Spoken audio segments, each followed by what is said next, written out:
നമുക്കൊപ്പം സുരേഷ് വെള്ളിമറ്റം കൂടി ചേർന്നുണ്ട്. സുരേഷ്, പശ്ചിമേഷ്യ വലിയ ആശങ്കയിലാണ്. അമേരിക്കയുടെ ഈ ഒരു ആക്രമണം, അതിന്റെ പ്രത്യാഘാതം എന്തായിരിക്കും? അതായത് ഒരു പ്രത്യാക്രമണം ഉണ്ടാകുമോ? ഇതൊക്കെ വലിയ ആശങ്ക ഉണ്ടാക്കുന്നുണ്ട്. ഇത് ലോകക്രമത്തെ ഒന്നാകെ ഈ ഒരു ആക്രമണം എങ്ങനെയാണ് ബാധിക്കാൻ പോകുന്നത് സുരേഷ്? ജയലക്ഷ്മി, ഈ ആക്രമണത്തിന്റെ ആഘാതം അത് എത്രത്തോളം ഉണ്ട് എന്നുള്ളത് അടുത്ത മണിക്കൂറിലായിരിക്കും മനസ്സിലാക്കുക. ഇതനുസരിച്ചായിരിക്കും ഗൾഫ് രാജ്യങ്ങളുടെ ഒക്കെ തീരുമാനം. പ്രത്യേകിച്ച് ഗൾഫ് രാജ്യങ്ങൾ എല്ലാ മേഖലയുമായി ഇറാനോ അല്ലെങ്കിൽ അമേരിക്കയും ഇസ്രായേലും ഒക്കെ ആയി ബന്ധപ്പെട്ടിരിക്കുകയാണ്, നമ്മളുമായി ബന്ധപ്പെട്ടിട്ടുണ്ട്.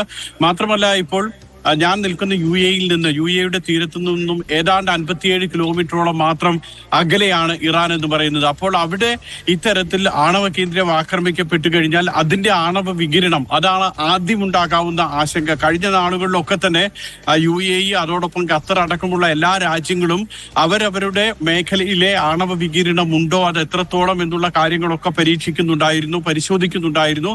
ഇനിയിപ്പോൾ ഈ ആക്രമണം അത് ആണവ കേന്ദ്രം ആക്രമിച്ചതാണെങ്കിൽ അതിന്റെ ഭാഗമായിട്ടുള്ള ആണവ വികിരണ സാധ്യത, അതാണ് ഏറ്റവും പ്രധാനമായിട്ട് എല്ലാ ഗൾഫ് രാജ്യങ്ങളിലും ഉള്ള ആദ്യത്തെ ആശങ്ക എന്ന് പറയുന്നത്. രണ്ടാമത്തെ കാര്യം, അമേരിക്ക ആക്രമിച്ചു കഴിഞ്ഞാൽ അമേരിക്ക എന്ന് മാത്രമല്ല ഇറാനെ ഏത് ശക്തി ആക്രമിക്കുന്നോ, ഏത് രാജ്യം ആക്രമിക്കുമോ അവർക്ക് കനത്ത തിരിച്ചടി നൽകുമെന്ന് ഹൂതികൾ കഴിഞ്ഞയിടയ്ക്ക് പറഞ്ഞിരുന്നു. യമനിലെ ഹൂതികൾ കഴിഞ്ഞയിടയ്ക്ക് പറഞ്ഞിരുന്നു. അപ്പോൾ ഇതിന്റെ അത്തരത്തിലുള്ള ഒരു നടപടി ഈ ഹൂതികളുടെ ഭാഗത്തു നിന്നും ഉണ്ടായാൽ അത് ആദ്യം ഉണ്ടാകാൻ പോകുന്നത് ചെങ്കടലിലായിരിക്കും, റെഡ് സീയിലായിരിക്കും.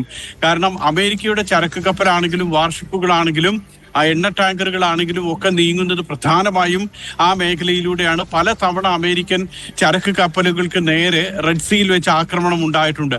ഇത്തരത്തിൽ ഈ ഒരു ആക്രമണം പ്രസിഡന്റ് തന്നെ സ്ഥിരീകരിക്കുന്ന സാഹചര്യത്തിൽ തീർച്ചയായും അടുത്തൊരു ആശങ്കപ്പെടുത്തുന്ന ഒരു സാഹചര്യം ഹൂതികൾ ആക്രമണം നടത്തുകയാണെങ്കിൽ അതൊരു പക്ഷേ റെഡ് സീയിലായിരിക്കും.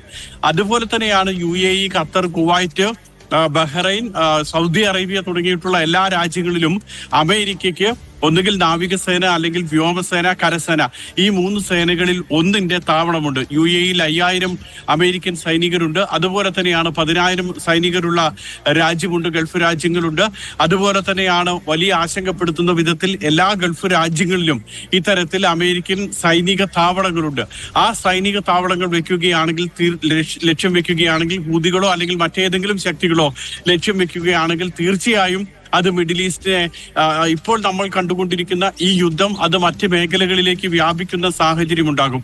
അതുകൊണ്ട് തന്നെ വലിയ ആശങ്ക ഇക്കാര്യത്തിൽ ഗൾഫ് രാജ്യങ്ങളിലുണ്ട്. അതോടൊപ്പം തന്നെ മറ്റ് സിറിയ അടക്കമുള്ള ഈജിപ്റ്റ്, അസർബൈജാൻ, ജോർജിയ, ആ മേഖലകളെല്ലാം അടക്കുന്ന മിഡിൽ ഈസ്റ്റിലുണ്ട്. തീർച്ചയായും അടുത്ത മണിക്കൂറിൽ ഇതിന്റെ പ്രത്യാഘാതം അല്ലെങ്കിൽ ഈ അമേരിക്കൻ ആക്രമണത്തിന്റെ ആഘാതം എത്രത്തോളം ഉണ്ടോ അതനുസരിച്ചായിരിക്കും അടുത്ത മണിക്കൂറിൽ പശ്ചിമേഷ്യയിൽ നിന്നും എന്തായാലും ഈ ഒരു ആക്രമണത്തിന്റെ പ്രത്യാഘാതം അത് വളരെ വലുതാണ്. വരും മണിക്കൂറുകളിൽ മാത്രമേ നമുക്ക് കൂടുതൽ വ്യക്തത ഇക്കാര്യത്തിൽ വരികയുള്ളൂ. എന്തായാലും പ്രധാനപ്പെട്ട 3 ആണവ കേന്ദ്രങ്ങളാണ് ഇപ്പോൾ അമേരിക്ക ആക്രമിച്ചിട്ടുള്ളത്. അത് പശ്ചിമേഷ്യ ഒന്നാകെ ബാധിക്കുമെന്നുള്ള കാര്യത്തിൽ തർക്കമൊന്നുമില്ല. നമുക്ക് ചില പ്രധാനപ്പെട്ട ദൃശ്യങ്ങൾ കൂടി കാണാം. അതേപോലെ ട്രംപ് മാധ്യമങ്ങളെ കാണുകയും ചെയ്യും എന്ന് തന്നെ. നമുക്ക് ആ ദൃശ്യങ്ങളിലേക്ക് ആദ്യം പോകാം.